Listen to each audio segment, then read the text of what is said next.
Tu bola hranica. Hranica rozdelenej Európy. Hranica ideí, hranica slobody. A trvalo 40 rokov, kým sa nám ju podarilo preraziť. Potom ďalších 15 rokov, kým sme sa naučili žiť v slobode a demokracii.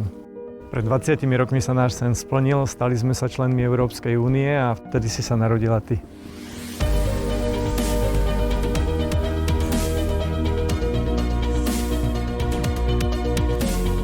Volám sa Simona a mám 20 rokov.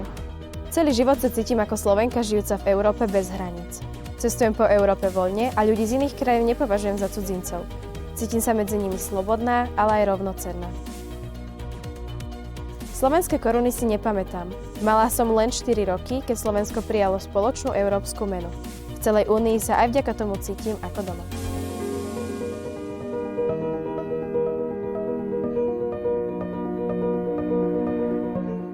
Slovenské hospodárstvo zrástlo za 20 rokov viac ako dvojnásobne a nezamestnanosť klesla na polovicu. Spoločný európsky trh práce priniesol to, že pracovať do susedných alebo vzdialenejších európskych krajín chodí mnoho Slovákov bez byrokratických prekážok a rovnako je to aj so štúdiom. Naga, ja sa teraz chystám na Erasmus a veľmi sa teším, že uvidím, ako mladí v zahraničí žijú a vzdelávajú sa.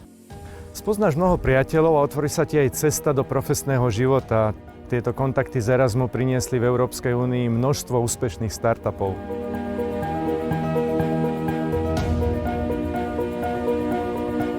Naše členstvo v Európskej únii nám výrazne pomáha s modernizáciou Slovenska.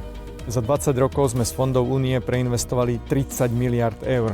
Odráža sa to v stavbách ciest, občianskej vybavenosti, sociálnej starostlivosti, zdravotníctve, školstve a v neposlednom rade aj v investíciách do ochrany prírody.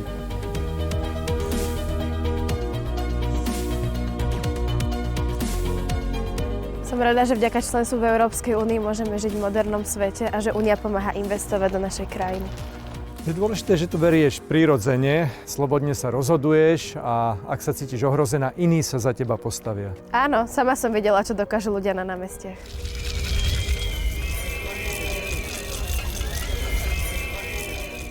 Zďaleka nie sme hotoví. Naša cesta v spoločnej Európe nás vedie ďalej a aby sme boli naozaj úspešní, musí ruku k dielu priložiť každý z nás.